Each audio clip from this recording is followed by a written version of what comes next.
when we say charge on, we commit to do extraordinary things. It's a catalyst for action. To put in the work. To keep trying. It's a challenge. To be smarter and stronger. Charge on. It drives us to be more. To get after it every day. It's time to rise above. To let them know we're coming. Charge on. Charge on.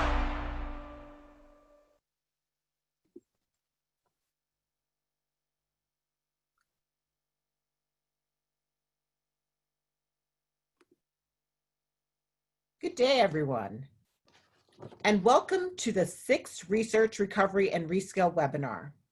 I'm Susan Vernon-Devlin, Manager of Communications and Marketing for Rosen College of Hospitality Management, and I will be your moderator for today's session.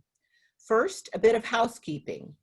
Attendees, we will not use the chat feature during this webinar. We will use the question and answer feature, so if you have questions and comments during the presentation, please feel free to put them in the question and answer feature, and we will address them at the end of the presentation.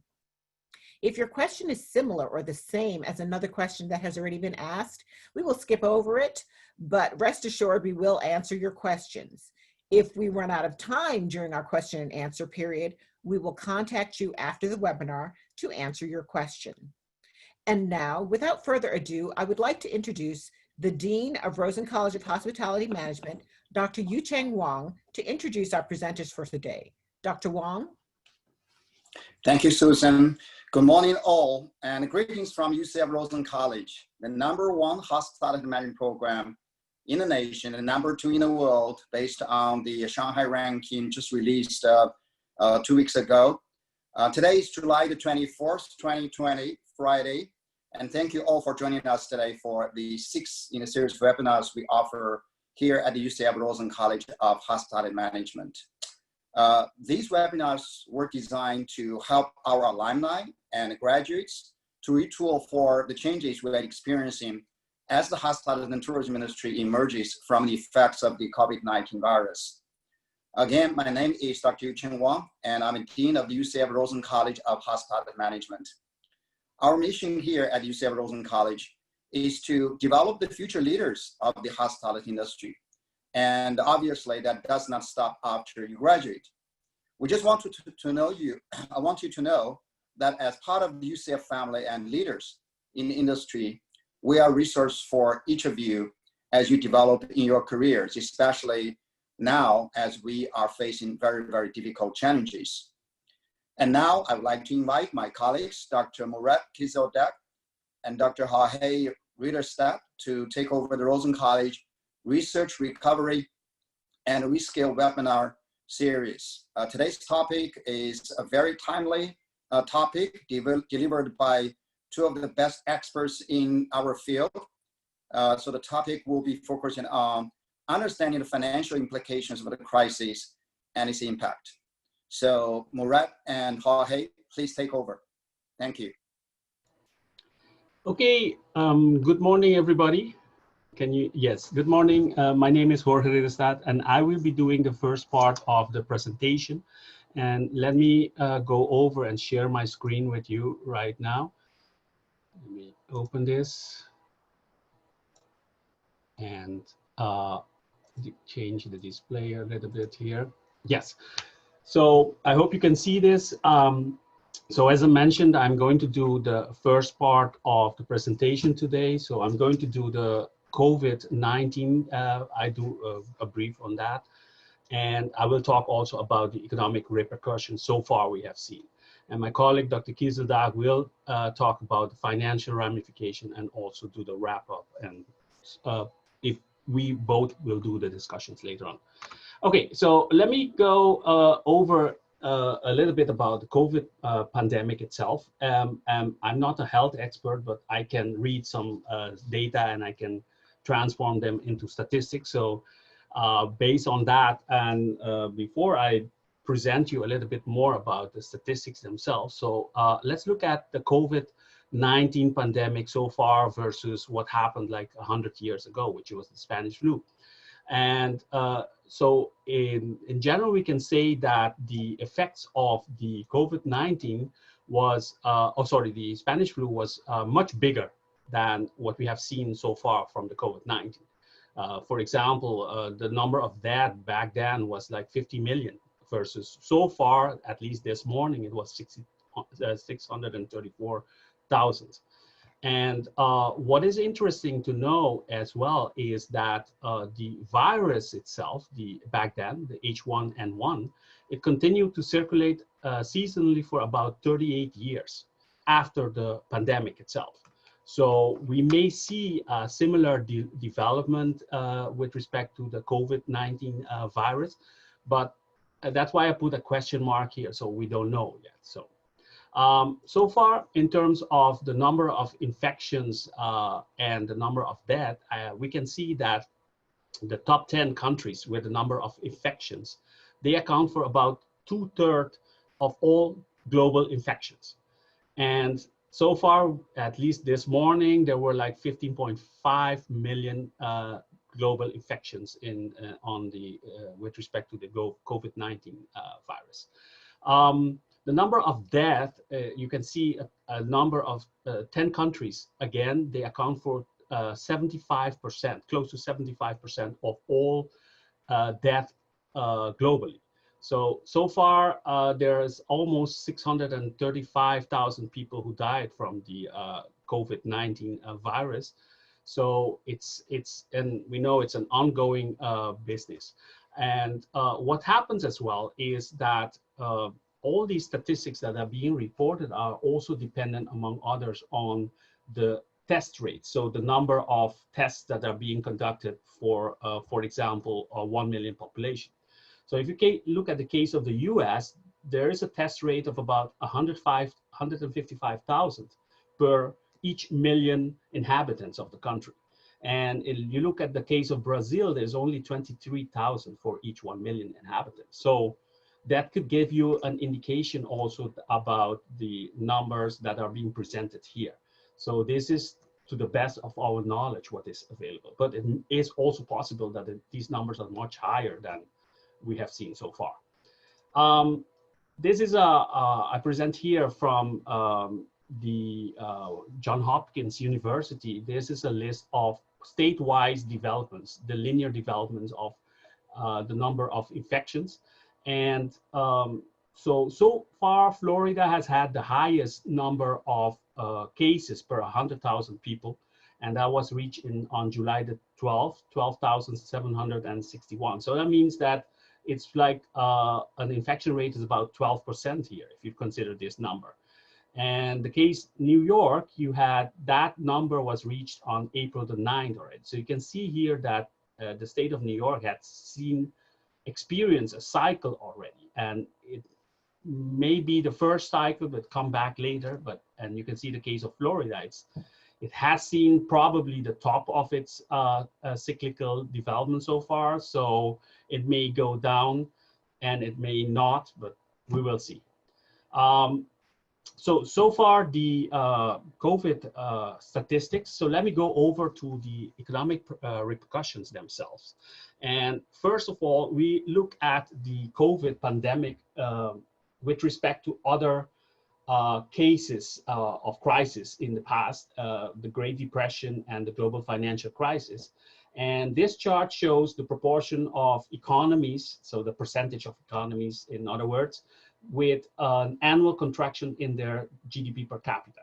So that's the contraction of their economies per inhabitant, basically. And you can see here that the COVID pandemic has so far had the highest number, even compared to the Great Depression in the late 1920s and early 1930s. So this is a major crisis. It was even bigger than the global financial crisis so far. And one of the reasons for this is that we are dealing with three cycles of crisis here. We're dealing with a health crisis, a financial crisis. We're also dealing with economic crisis at the same time. So it's much bigger so far that we have seen. In terms of economic development itself, when we look at the global developments, we can see that, and this is estimates of the International Monetary Fund, and you can see that their projections is that these the globe, the economic conditions in the world will first generally dip around the second quarter of 2020, and we are looking here at a development where the economic growth in the first quarter of 2019 was the level that everything is being compared with.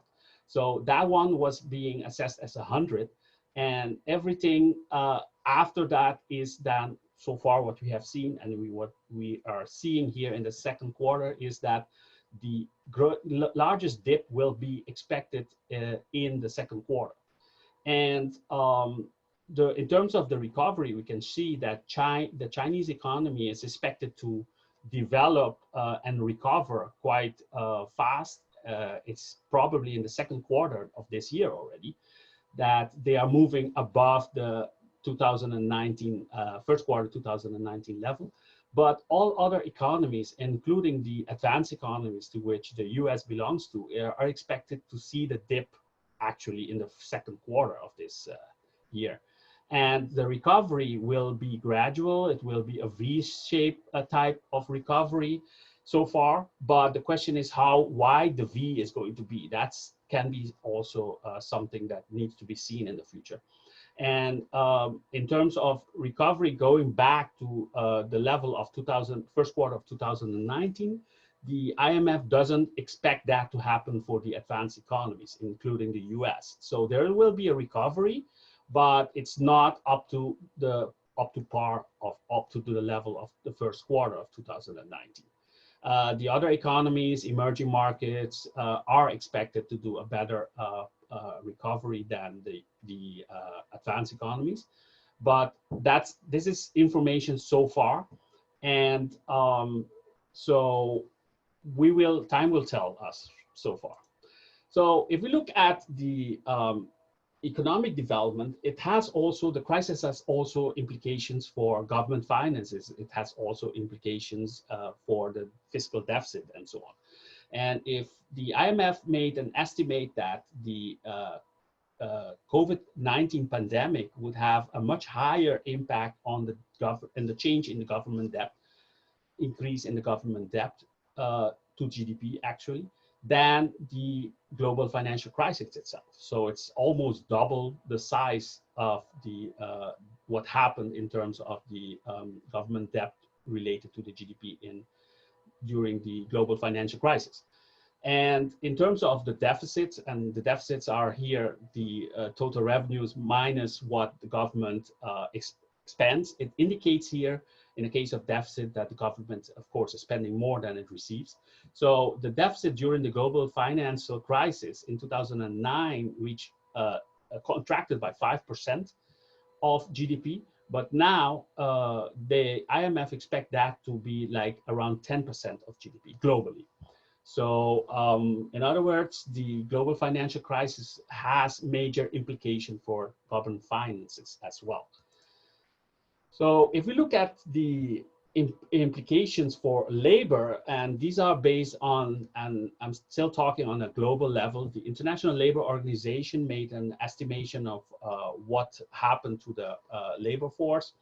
And so they estimate that in the first quarter of 2020, about 105 million people have lost their jobs, full-time jobs globally. So that's about 5.4% contraction. And in the second quarter, it was even bigger. It's like 400 million. And that's more than the size of the US, the whole US in terms of population. And projections for the second half of 2020 depend on which scenario is the most likely scenario. So in the baseline scenario, which is like the neutral scenario, they expect that about 140 million jobs, full-time jobs, will be lost. And in the more optimistic scenario, that's only 35, but still a loss in full-time jobs. And of course, in the more pessimistic, the more negative scenario, that's about 340 million. So overall, you can see that the consequences for the labor market are detrimental. So they are very, very bad so far. And for 2020, it's going to be quite a lot of people having lost their jobs.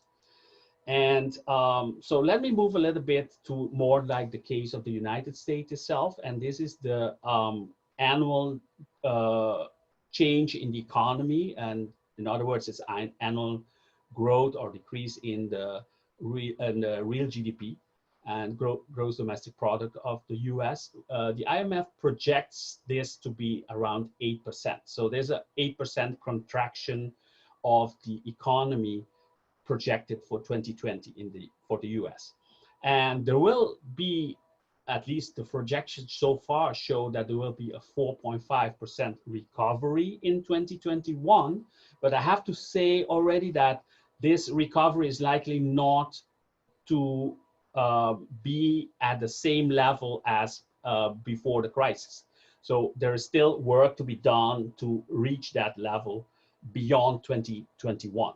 So 2021 so far is expected to be a recovery year, but not at the same level up to the 2019 situation. So that's like a bittersweet news here, because it's a recovery, but not going to be at the level of 2019. So to continue with the US itself, here you can see the estimations, the calculation by the US Bureau of Economic Analysis. And you can see here per state what was the contraction of the real gross domestic product compared to the fourth quarter of 2019. So we compare here the first quarter of 2020 versus the fourth quarter of 2019. Data on the second quarter are not available yet, and I expect them to become available in the coming days, but we have the presentation today. So let me use the first quarter data. And you can see also that the overall contraction for the first quarter of the US GDP was 5%. And you had several states that had a percentage contraction higher than that. For example, New York, Michigan, Nevada, they all had a contraction of higher than 5%. And you can see also that the tourist states, for example, Florida, I mentioned New York already, Florida and California, Hawaii, and Nevada, they have quite a contraction of their economy. And one of the great reason is like the closure of the borders. So no international tourists are coming in. So that's one of the reasons. And also locals are not traveling as tourists as what they used to do in the past. So let's move on to the consequences for the US unemployment rate. And the highest number of unemployed persons was recorded in April this year, April 2020. There was an unemployment rate of 14.7%, almost 15%. And that represents about 23 million people who didn't have a job back then. That number has fortunately gone down as states have opened to some extent. And that the situation in June so far is that there are still about 18 million people who are not employed yet. And you have to consider these two conditions versus what happened before the start of the pandemic itself, when in February there were only about less than 6 million people unemployed. So from very good unemployment data in February, we are like experiencing very high unemployment rates right now. The retail sales, I'm selecting a couple of sectors here. The retail sales so far, you can see again a V-type of contraction and recovery here. And the highest level of sales in the retail was like 464 billion in January of this year. And the contraction led to a decrease of about 13%. And that's the bottom point in April. And it picked up to some extent, but it's still at a level that is much lower than what we have seen in January 2020. So also you can see here restaurants, a similar type of development. And I must say here versus the other chart here, it's seasonally adjusted. You can see it here. The data is already seasonally adjusted, but this one, I couldn't find the data as unadjusted. So this is the data unadjusted. So basically I have to compare them with the same month a year early. So if we look at restaurant sales, you can see the dip in April, 27.8 billion only, versus that's almost a 50% contraction versus April of last year. So quite a big contraction in April. And it picked up to some extent, and there's still 30 in May. There's still a 30, almost 33% contraction in restaurant sales versus May of last year. So it's still not doing good. It's point in the right direction of improvement, but still it's very weak so far. And one of the things that causes all these changes is consumer sentiment. So how people think about the economy, and that has implications on their spending things. So we can see here that sentiment was slightly positive, but it went down majorly in April. And so it's still very low so far. And if you see the movement in between this line, you can see it's still not so showing signs of major picking up. So that's expected, because usually consumers may want to see first which way the wind will blow. And you have to consider as well that a lot of people have lost their jobs. So their spending power is not so great right now. So all these things are working together, and the start comes from recovery, comes from the individual itself. So the ones, for example, a country as the US that depends a lot on consumption, if consumers start behaving better, and I mean better, they start spending much more, that is the beginning of recovery in a way.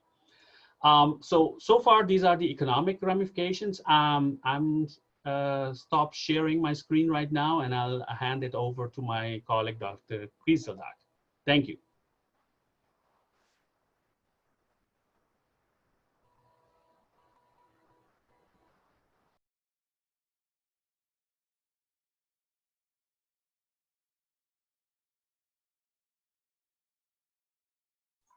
Dr. Ridderstaat, thank you so much for giving us edge for the economic impact of COVID-19 on different industries. I guess you're at the beach, by the way, which is great. I would like to welcome everybody. And now we are going to switch gears to financial ramifications of COVID-19 on industries. And I'm going to talk about the issues and actions that all the governments, all the countries, along with the major industries, including hospitality and tourism, have been practicing, have been seeing since March, let's say since February, when COVID-19 got extremely serious, and we have seen extremely serious impacts of COVID-19. Let me share my screen first of all. And I would like to tell you a couple of things about my presentation before I start the dynamics of it. I will be switching screens maybe 3 or 4 times, so please bear with me. And it will be great because I would like to show you an interactive chart, an interactive website about what am I going to talk about today. I will be touching base with 3 different notions and 3 different corners of COVID-19 impact on industries along with the governments. We are going to talk about global commerce. I'm going to talk about macro and corporate finance, along with the household finance, and I will be laying out some serious issues along with the precautions or the strategies that every single person, entity, and organization will be taking. The first one, I would like to start with the global commerce. It's just a lot to talk about global commerce, international trade, and let's talk about the major issues that underlies under global commerce. Output and supply chain. It's just there was a major collapse in output and supply chain. When we talk about supply chain, it could be from the tiny little bit corner of any firm, any company, or any organization, and until the intercontinent global commerce. We can talk about the small vendors to government supplies and resources for other governments. Trade volume and exports, that's another hardest hit area when we talk about global commerce. FID stands for foreign direct investment. FID flow is another critical area, international travel, energy supplies. So let me show you, let me just stop sharing the screen, and I would like to show you something very important that I prepared for you guys. And it will be much more, if you can just give me 1 second. Okay, I'm just going to share this right now.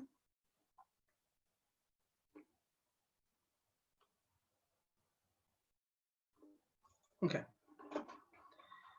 So I would like to talk about, excuse me, I would like to talk about all the supply chain output collapse, trade volume, international travels, energy supplies, so on and so forth, by showing you some real-time numbers that I've been that I have taken a couple of days ago. But these are the most updated numbers, charts and exhibits that falls under the global commerce. As you can see over here, to the left side of the chart or the screen, from Spain to Korea.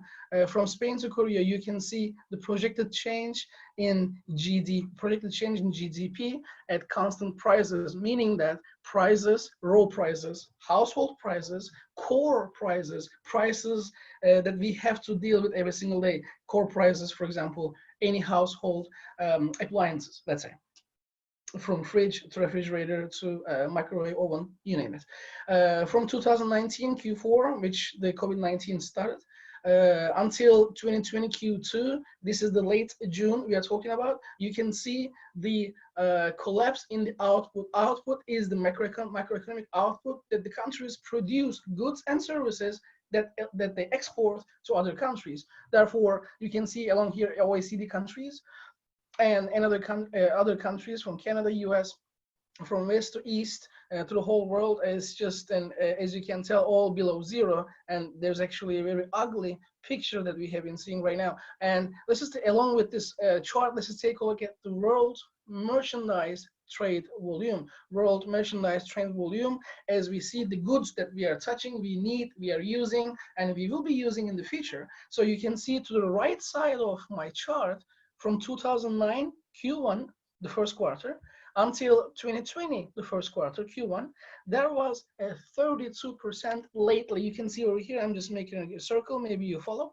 You can see that. But I would like to get your attention to some comparison right now. Take a look at what's going on here to the beginning of 2018 and through the end of 2019. You can see similarities in the merchandise trade volume. So yes, the left side of the chart was actually the 2008 global financial crisis, and that was due to mortgage subprime lending and borrowing. I'm going to touch base with it as well.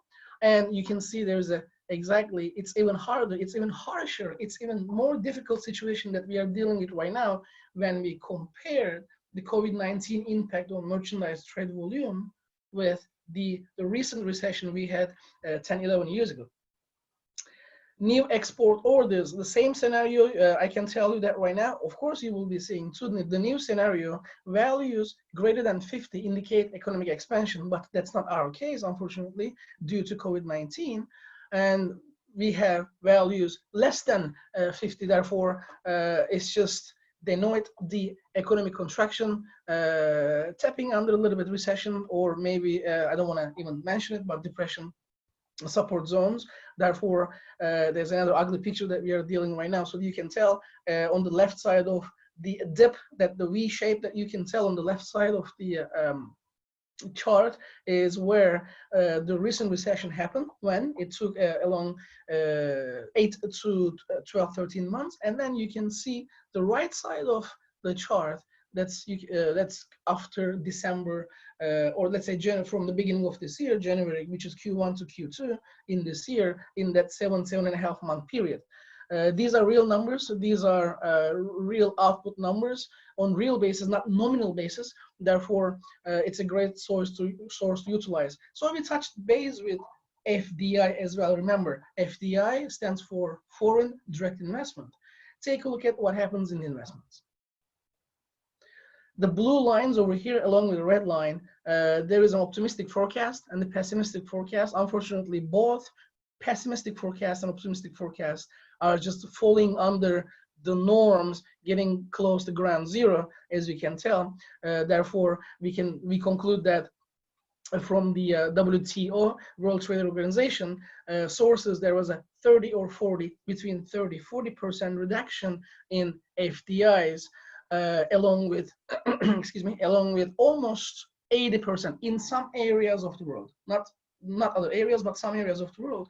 There was almost an 80% drop in international travel, along with the commercial airlines, along with the pleasure passenger airlines. Therefore, you can see them. It's just the zoom a little bit. You can see both charts together right here. The forecasts are not looking well, especially for the international travel. Nobody knows what's going to happen, to be honest, but with the countries reopening step by step, phase by phase, I do hope that these numbers will pick up in the future, in 2021, 2022, and hopefully no later than 2023. So I'm going to stop sharing this screen with you. I'm going to go back to my presentation. Let me just share my presentation with you guys. Give me 1 second, please, so we can continue. In our presentation.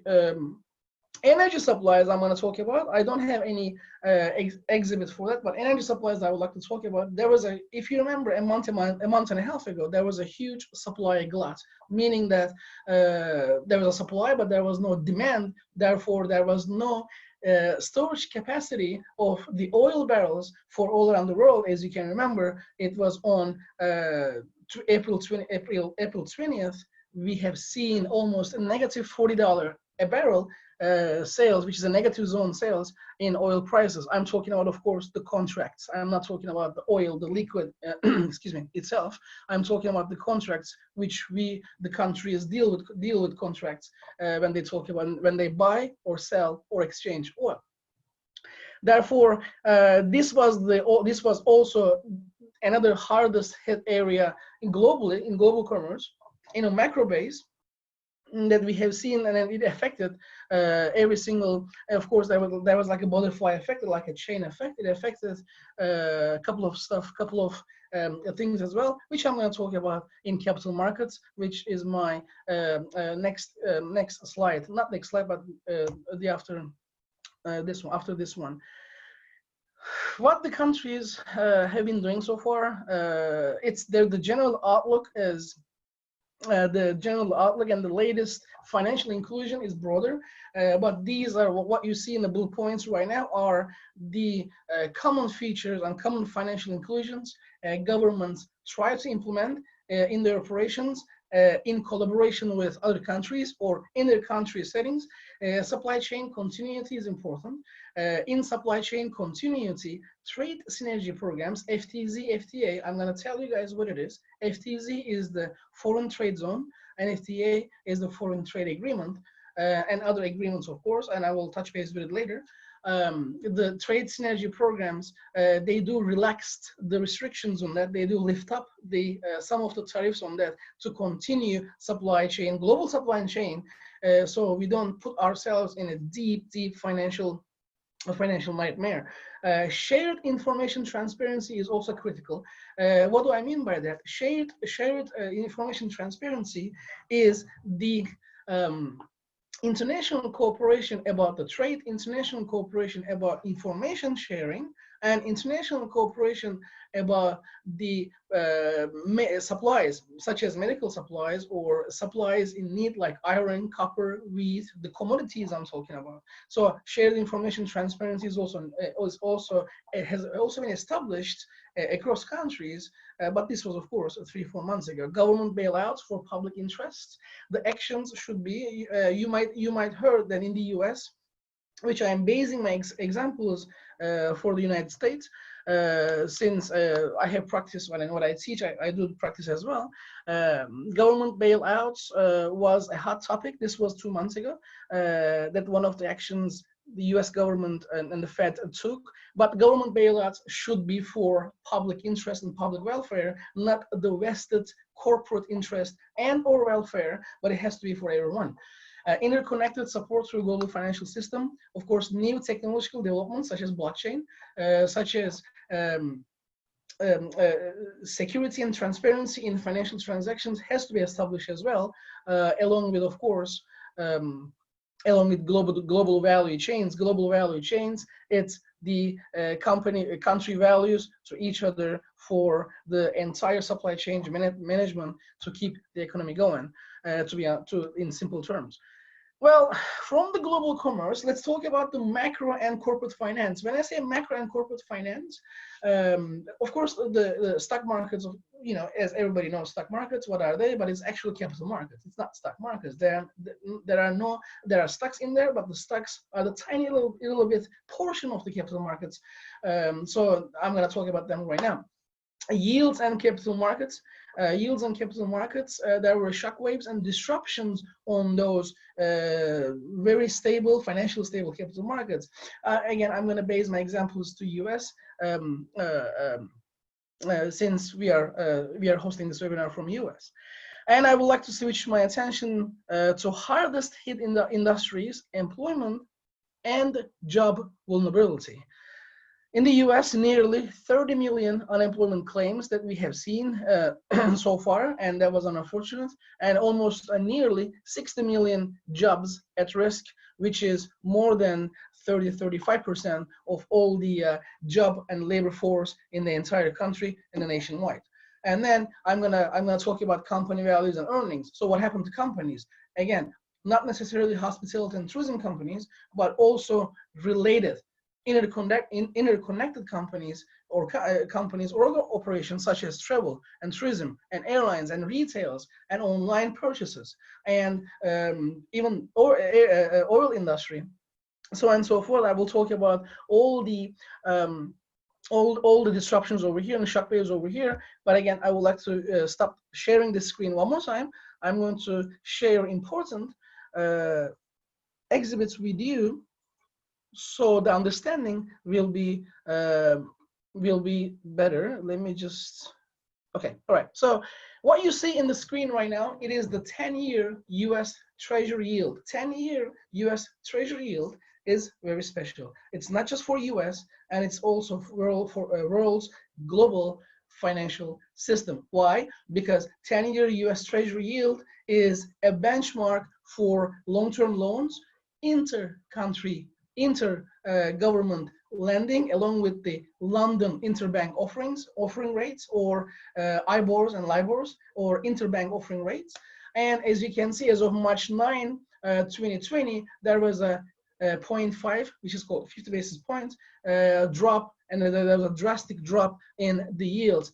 What it means, you can see on the right side over here. That means that if the 10-year US Treasury drop, that means consumer and or commercial borrowing and lending also drop, which means nobody's taking, in layman terms, in the very basic terms, nobody is taking loans, nobody is using loans for house purchases, car purchases, personal credit lines, so on and so forth. Nobody's using them. That means economy is not breathing. That's exactly what it is, in very, very simple terms. And take a look at what happens amid the COVID-19 outbreak. Please focus on the right side over here. because we don't have time to go over every single one of the bubbles over here that you can see. These are the major events that will happen for the past 7-8 months ago, 7-8 month period. So you can see over here NASDAQ, S&P 500, Dow Jones, NYSE, the major US benchmarks that are holding more than $15 trillion. There was a huge drop. They actually went under the recession support zones. Therefore, it was ugly. Maybe you guys, some of you are familiar with, or at least following the stock markets or capital markets. VIX, VIX. I'm going to talk about that because every single chart is related over here. The VIX is a measure of stock market's volatility, meaning that it is the investor's sentiment. Investor sentiment, if it increases, that means it is a fear in investments. It could be individual investments, it could be institutional investments, it could be both individual and institutional. It could be government investments in other countries and or inland in their lands or in their soils. So as you can see over here, back in 08, 09, almost 885, that's just a unit of measurement. 885, that's not a percentage, that is just a unit of measurement. Therefore 885, we have seen VIX is so high, VIX calibration is extremely high, and then we were almost 55 units of measurement, 55 as of March 9, 2020, which was actually claiming and supporting that we were in a recession zone. We were not, if you think about a circle, we were not in the center, we were not in too much deep in the center, but we were in at least the corners of that circle. I'm not going to say corner, but at least in that circle a little bit, suffer depression, which I'm going to talk about in household finance. And again, I'm going to stop share. I'm going to stop this. I'm going to go back to my presentation, which I am getting closer to finalize it. Hardest hit industries, employment and job vulnerability. Excuse me. This was also another thing that we do support, and this is the part that actually Rosen College of Hospitality Management is in it, because we are one of the best and the most important key stakeholders in academic wise, not just industrial wise, but academic wise. And I will show you something that what happened in hospitality, leisure, accommodation, retail, along with the restaurants, along with the tourism industries in the US. So let's see over here. I'm going to stop sharing this. I'm going to show you a website, and it's an interactive website that you can see over here, that employment impacts of COVID-19 across industries and occupations. This is actually a great report from McKinsey & Company, one of the leading consulting firms and auditing firms in the world. You can see that accommodation and food services. So when I put my mouse over the little squares that you see on the left side of your screen, you can see the hardest hit industry is the accommodation and food services, along with the hospitality, tourism, travel, and I don't want to say retail, because retail trade and online retail is different than each other.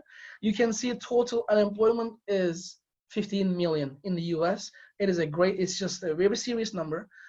Sector jobs at risk is 13 million. Therefore, it establishes 92% of this industry is at critical risk, losing jobs, losing unemployment, employee layoffs, furloughs, temporary, permanent. So this establishes the #1 industry in the US that was hit the hardest by COVID-19, the negative and adverse effects of COVID-19, unfortunately. So you can see retail trade. These are the retail trade, physical retail, not online retailing, manufacturing over here, administrative support, and the least hit industry. You can see utilities over here, and mining, carrying, oil, gas, extraction. And there is one industry over here you will never ever see, or we will never ever see. It is the medical supply industry, or medical industry, or health industry, along with the health insurance industry. Therefore, hopefully the picture will be reverted, but in the future. But these are the realities so far. And this was the last sharing, going back and forth to my presentation. This was the last share that I have, and I'm going to go back to my presentation and talk about the company values and earnings. and we're going to switch gears to last portion of my speech that I'm going to talk about you and me and individuals, which we call household finance. Guys, company values and earnings, companies in the world, not just in the US, they are in distress, I'm sorry. In terms of liquidity, liquidity is cash, cash equivalents, that the stuff or the assets that they can convert into cash so fast to keep the operations, or at least to maintain the operations. It's in distress. Liabilities and access to additional credit is also another area that the companies suffer in terms of market values, company value, and the earnings generation. Of course, that creates right here the probability of default. In layman terms, it's the bankruptcy. Probability of default is the bankruptcy. It could be more, it could be different bankruptcy types, but we are talking about the overall bankruptcy. Massacre in earnings and margins, profit margin. Of course, there was no earnings. How come can they have profit margins? It's impossible almost. Therefore, company values are declining as well, along with all these effects. Because if you think about the global commerce and macrofinance, when we go down to in the reversed triangle, when we go down to company level, they are also affected by these ugly pictures. So what they can do, risk mitigation. Risk mitigation is important because recovery, resilience, and therefore the strategies has to be put by the governments, by the companies, along with the individuals like us. QE stands for quantitative easing. Federal government has nothing to do with it in the US. It's the Fed, St. Louis and or Dallas, we have many of them. Fed establishes quantitative easing. One of the most, maybe in the news that you see, it's the issuing or injecting new money to the financial system. That's exactly what it is that they are doing right now. Financial stimuli, financial stimulus packages at individual levels. I know countries, different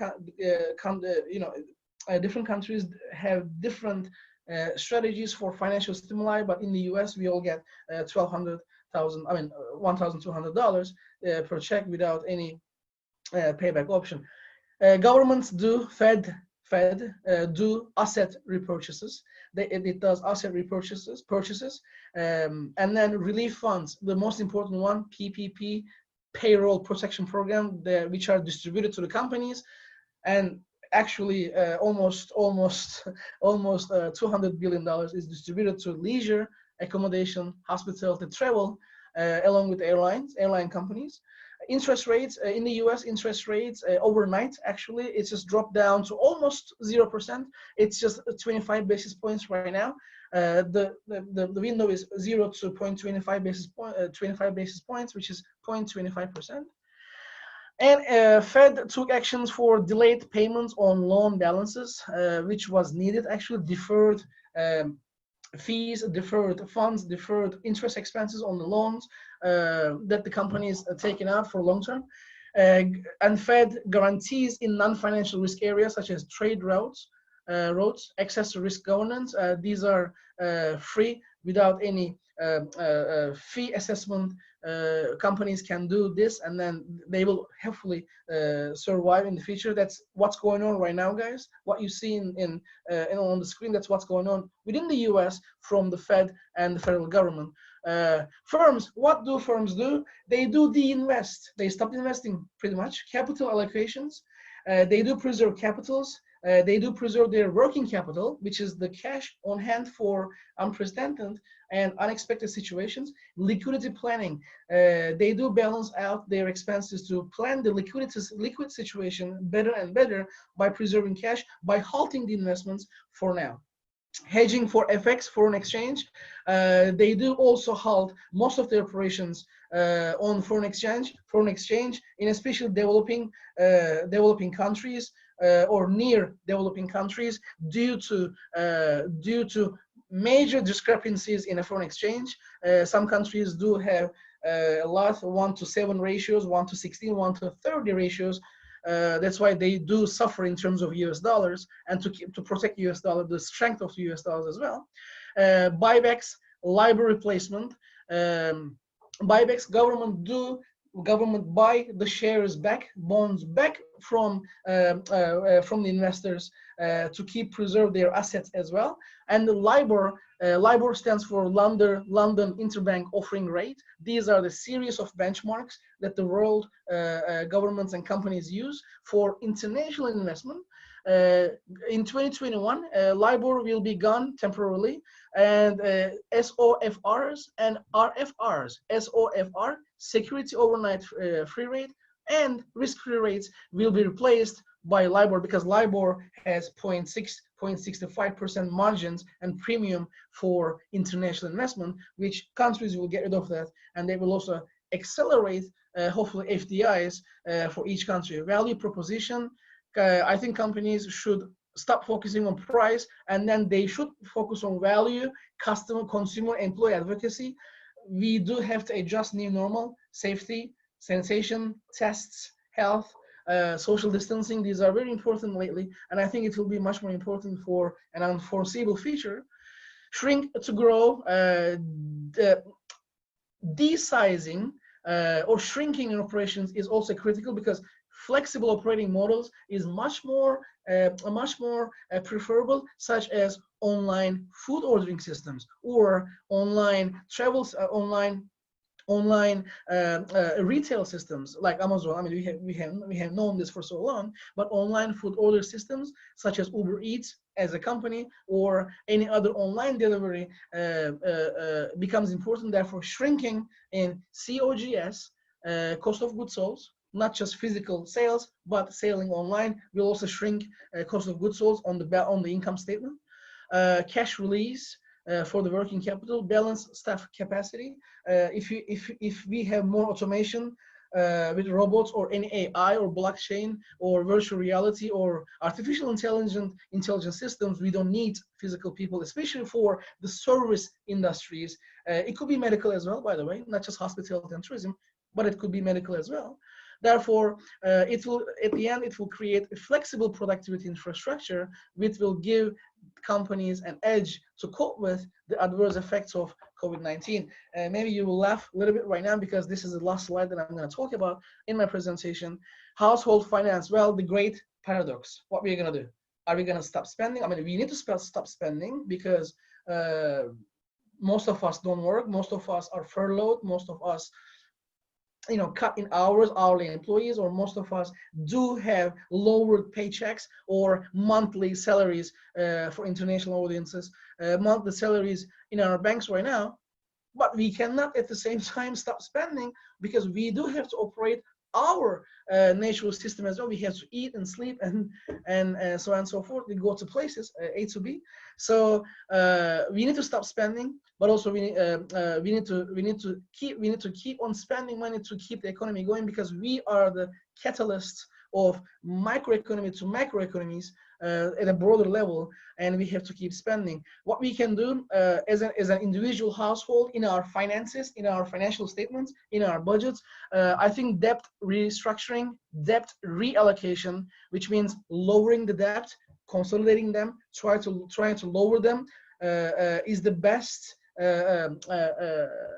strategy for any household should be doing right now.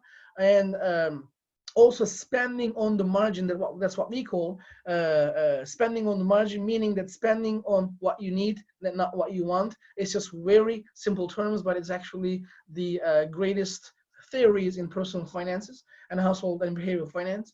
Therefore, spending on what we need, not just what we want, is the virtue during COVID-19. And the last thing I'm going to mention right now is that sticking with 50, 30, 20 rule in personal finance, meaning 50 for the fixed costs that we have to pay, our rent and everything, and then 30 for household necessities, products for kitchen, very simple, and 20 for investments, and maybe shrinking that 20% for debt restructuring or balancing 10 to 10 will be a great virtue. And this is just one of the best household finance ramifications in terms of finances during COVID-19. And that concludes my presentation, wrap up and discussions. Future economic outlook lies on trade agreements between US, Mexico, Canada agreement, WTO, US, UK, EU, US, China, US, Japan, tariffs, very important. I think, to be honest, my opinion should not be there, at least those times. Global commerce, logistics should be supplied by countries to every single country at no fees. Energy infrastructure should be shared. The upcoming US presidential elections will determine the future economic outlook. Of course, consumer spending and travel patterns, along with Fed's monetary policy, will determine future outlook. And we do thank you guys so much for listening to us. That concludes my presentation. I'm going to stop sharing my screen right now. I do have, if I have questions, I can see it right now. Please. Dr. Kizildag and Dr. Ridderstaat. We do have a couple of questions for you right now. So we'll start with Manisha. How should the hospitality hotel industry, for example, de-invest? What about hotels in the pipeline? Professor Singal is one of my great friends. Thank you so much for this question, Manisha. She's joining us from Virginia. How should we de-invest from asset heavy to asset light is the strategy. Converting leasing expenses to REIT funds is also the investment, because leasing expense, investing in hard assets, actual properties, is an investment, but de-investing them at least on the existing properties by converting lease expense payments with REITs and any other funds in the future, could be a future contract as well, could be a great idea for de-invest. But of course, shareholders, as you know, of course, as a finance professor, the shareholders have to be okay with that as well. So this is my quick answer for you, Manisha. I hope you're doing well in Virginia. Thank you, Murat. We have a question from David. Why not use the pandemic as an opportunity to change our economy to include a universal income that will allow more people to participate in the hospitality industry? I can go for this question, but Dr. Ridderstaat, would you like to answer, or? Yes, I can take that Sure. one. Speaking about a universal income, it's a good idea, but we have to consider everything that you come up with has its benefits and its negative things. So if people get universal income, that could, on the one hand, guarantee an income, but on the other side, it can also limit, I would say, limit people's ability to be creative and limit people's ability to do additional effort to participate in the economy. And there have been signs already. For example, just to mention, the unemployment benefits of $600 are causing some employers to have problems in finding people who are willing to go back on the job market. So we need to consider these elements as well in whatever decision we make. And let me just add to Dr. Ridderstaat's answer. Thanks, Dr. Ridderstaat, great answer. Free trade agreements and treaties that we have to follow, or at least the major countries, that also blocks the universal income system because of different resources coming from different countries. Therefore, the free trade agreement can be a stoppage for the universal income. For that might be my contribution on top of Jorge's answer. Mm-hmm. Okay, we have a question from Tyler. I have been seeing some articles commenting on reduction of wage rates, not only hours. Is this something that you think will continue, particularly in the hospitality industry, as people return to work? Murat, You want to take it, or I can take it? It just doesn't matter. I can start with it. Yes, of course. Tyler, thanks so much for your question. My personal opinion, based on what I have been reading for so long, yes and yes. Because hospitality industry, along with other branches, is so critical, extremely sensitive, and it's based on seasonal effects, meaning that people have to travel. if you think like this, if there is no consumer, if there is no customers that we can host in hot destinations, it could be summer resort to winter winter destinations. If there is no money circulating in the system, there has to be a balance in the staff allocations along with the number of hours, and of course a possible rate reduction. But this could be temporary. So this is my take on that. My answer will be shortly yes, but these are the reasons, because in this situation, in crisis, it could be economic crisis or health crisis, just like we are seeing right now, we are in right now, the first item people are going to cut in their budgets is travel. Therefore, if there is, again, if there is no money circulation in the entire industry, that might be an ugly, unwanted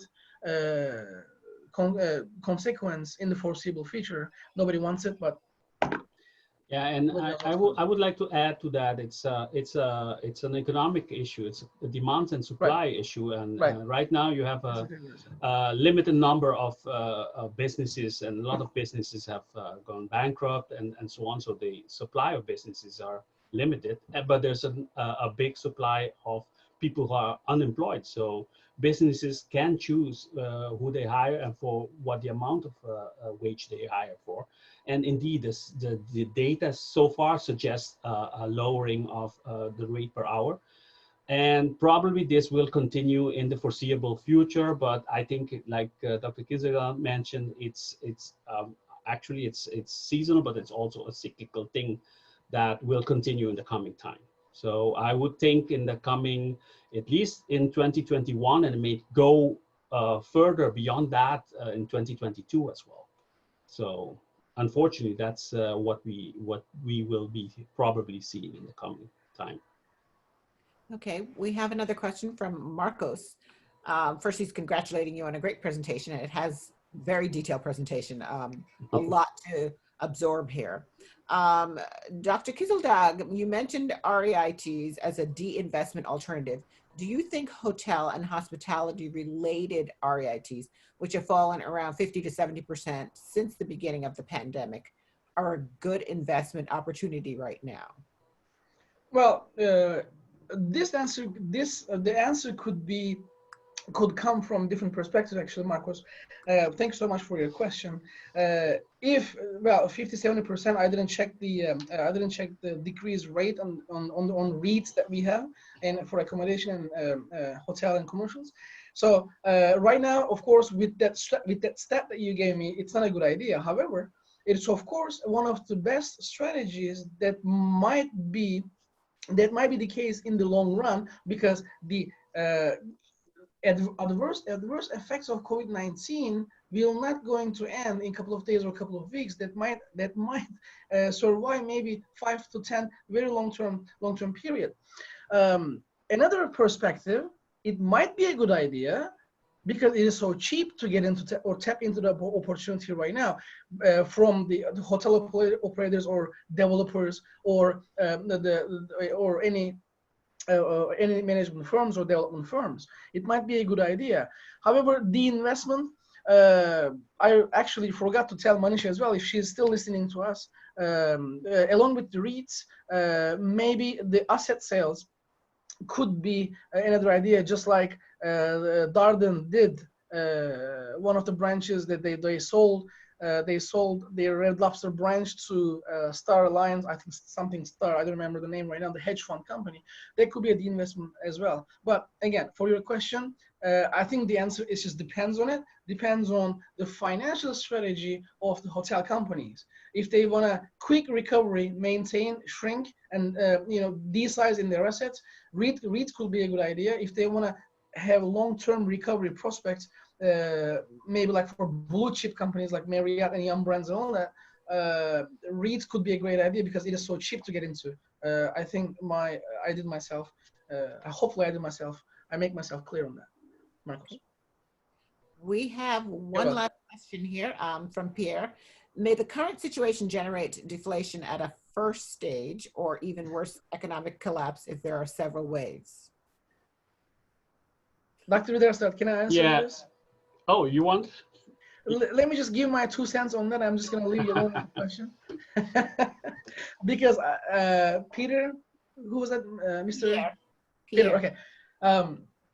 I have been asking the same question to myself as well, financially.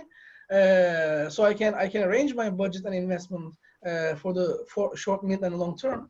The thing is, we are not even done with the first wave. I mean, it's just so interesting that we're not even done with the first wave, because what's going on right now by Fed is artificially injecting money to the system that postpones the real effects of recession, and if not depression. Therefore, I don't think we have seen the hardest adverse, financially, of course, hardest effect of COVID-19 yet. But if COVID-19 continues like this, of course, the resources are scarce. U.S. is just planning to print $1 trillion, as you might see in the news today, this morning. But how many $1 trillion stimuli packages we will print to get by this? But so the resources are scarce. So I think we are not done yet. In the first wave, second, third, maybe, I don't know, fourth, but I don't think there will be a wave. It's just there will be cyclical patterns.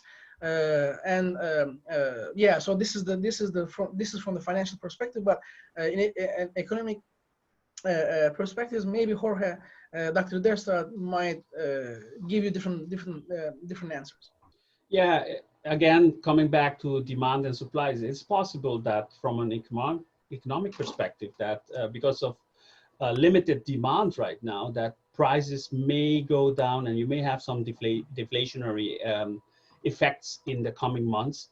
But again, it's temporary, so deflation would be good for the consumer, but for investment wise and businesses and for the economy in general, it's not a good thing. So I would be worried if that persists for a long time, but I don't think that's going to be the case.